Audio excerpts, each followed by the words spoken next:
Bonjour, bonjour, et voilà. Alors, quelles sont les parties d'une route? Nous avons la chance ou l'avantage d'avoir cette route-ci sur laquelle on a fait une coupe transversale pour passer ce gros poteau en massif pour l'échangeur que nous allons faire ici dans cette zone d'Odia. Voilà. Alors, il s'agit de quoi ici exactement? Vous connaissez, la route a trois grandes couches qu'on connaît dans la classification. On a les couches, les surfaces, composées de la couche de roulement et la couche de liaison. On a les couches d'assises composées de la couche de base et la couche de fondation. Et on a les couches de terrassement composées des couches de forme et les parties supérieures des terrassements, comme vous pouvez le remarquer ici là. Donc vous voyez sur cette image que nous allons dans cette vidéo, on va les identifier. Donc voici la partie supérieure, on peut considérer cette partie comme la partie supérieure du terrassement. On a dans la couche de forme, vous voyez tous ces remblais compactés, gravuleux, latéritiques là, compactés, qui donnent la forme de la route. Vous voyez, ça veut cette forme, ce remplissage en terre compacté qu'on donne la forme ou le relief à la route en fonction de ce qu'on veut atteindre. Voilà. Dans la partie supérieure du terrassement, la terre proprement dite sur laquelle on pose cette couche de forme, ces deux parties sont appelées les couches de terrassement. Voilà. Ensuite, on passe à la couche, aux couches d'assises.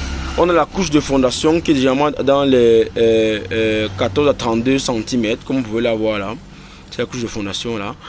Et la couche d'assises qui est généralement de 8 à 14 cm, vous voyez les deux couches-ci. Donc ces deux couches-ci composent les couches d'assises. D'accord.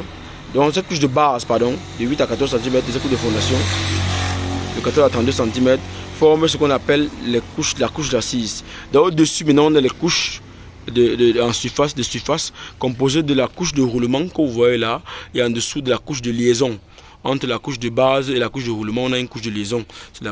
Donc voilà en détail des parties d'une route. Voilà en détail des parties d'une route. Donc on vous l'a dit, nous avons une couche de surface que voilà composée de la couche de roulement qui est la partie qui reçoit les essieux des pneus et la couche de liaison qui est celle-ci.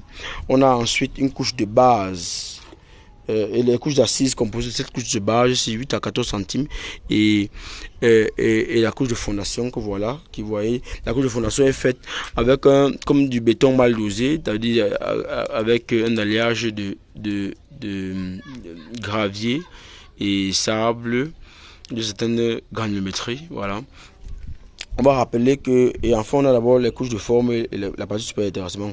On va rappeler que la couche de roulement est généralement entre 2 à 4 cm, c'est pas une grande couche. Et la couche de liaison entre la couche de base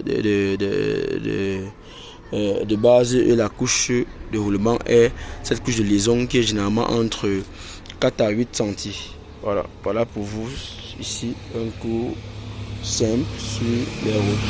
Merci.